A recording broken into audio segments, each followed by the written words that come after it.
faith, dynamic faith. Yung nakikita sa gawa, yung naipuprove mo sa gawa, yung iyong pananampalataya. So, dynamic faith yun.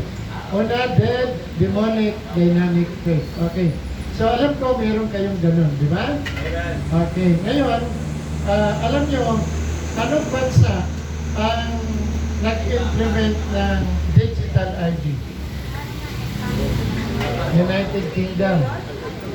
UK, tama? Alam nyo, in-implement, sabi nila, pag wala kayo nun, hindi kayo makapagtrabaho. Hindi kayo makapasok sa anuman gusto nyo pasukan. Hindi kayo makapag-withdraw. Oh, nakita nyo mga kapatid, ano ang ibig sabihin nun? Ito yan. Papyaw lang, ano? Okay.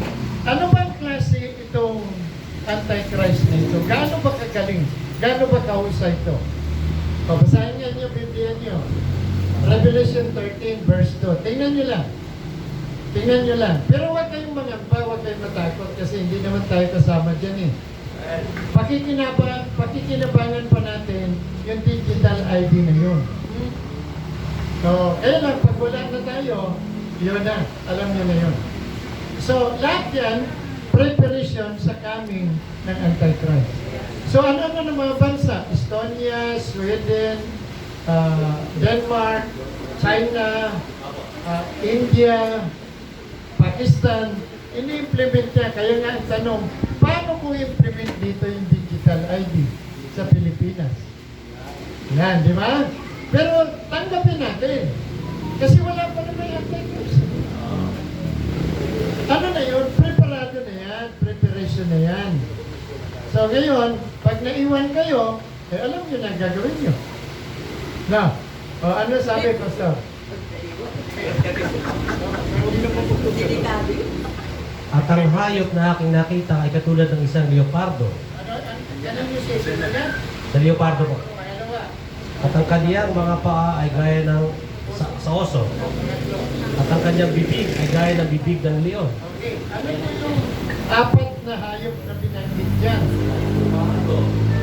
Okay. Una, leopard, oso, at saka leon. Pero meron yung binanggit sa itaas, verse 1, may 7 ulo at 10 sungay. Ito, alam niyo kung gaano kagaling Antichrist? Pagsamahin niyo si Julius Caesar, si Alexander the Great, simbolo ng leopardo, si Cyrus the Great, ng oso, at saka si King Nebuchadnezzar na ano? Ano siya? Parang ano? Ano yung apa?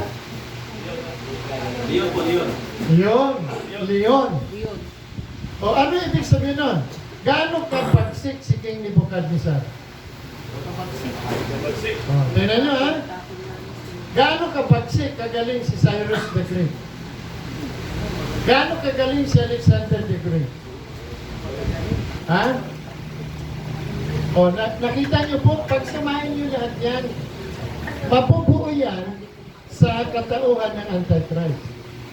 Kung si Alexander the Great, halos 1/3 lang ang na-conquer niya. Kay King Nebuchadnezzar, halos Middle East lang. No? Ang Medo-Persian, Cyrus at Dario ay nasakop niya yung mga part ng Europe. Pero ang Roman Empire, talagang buong mundo nasakop. So anong kaugnayan nito sa pagdating ng Antichrist? Kasi ang prayer end times, prayer kanina ni Pastor Michael, end times. Kung di nyo napapansin, nakikinig ako, na tayo ay gamitin sa mga huling araw. So sabi ko, ang galing, ayaw mo sa magturo, ayaw ko na, alam na ninyo dati. Ano pa ba dapat ko ituro na hindi nyo alam? Diba? Kaya lang narinig ko doon, 3 times ko narinig. Kay Pastor Joe, Pastor Michael, at saka sino pa? Kay, parang Edgar. So ano ang meaning nito? Talagang nasa end times na nga tayo. So naka-ready na ba kayo? Okay, ganito po yon. Ang langit, naghanda sa kasalan ng kaisa-isang anak ng Diyos. Yan ang preparation. Ang sanlibutan, naghanda naman sa pagdating ng Antichrist. Preparado na lahat eh. Eh ang Kristiyano, ano ginagawa? Yun ang malaking problema. Mukhang hindi tayo naghanda. Bading. Yun. Kasi, Bading. so, ano lang to? Paalala lang. Ha? Paalala lang to.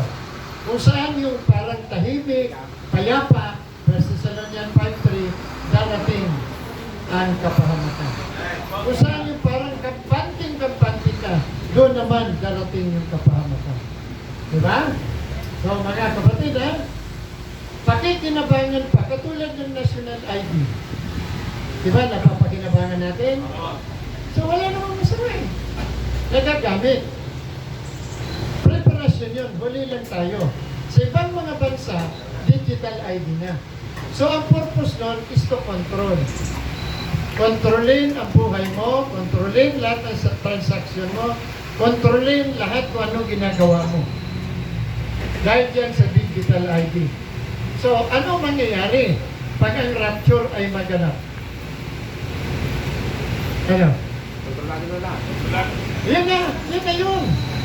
Okay, simple lang. Okay. Ano pa? I-take over natin muna. Yun. So, ayun na po yun. Papalapit na. Kaya, kayo po, salamat. Lagi kayo nagpipray, nagpapalalahanan. No?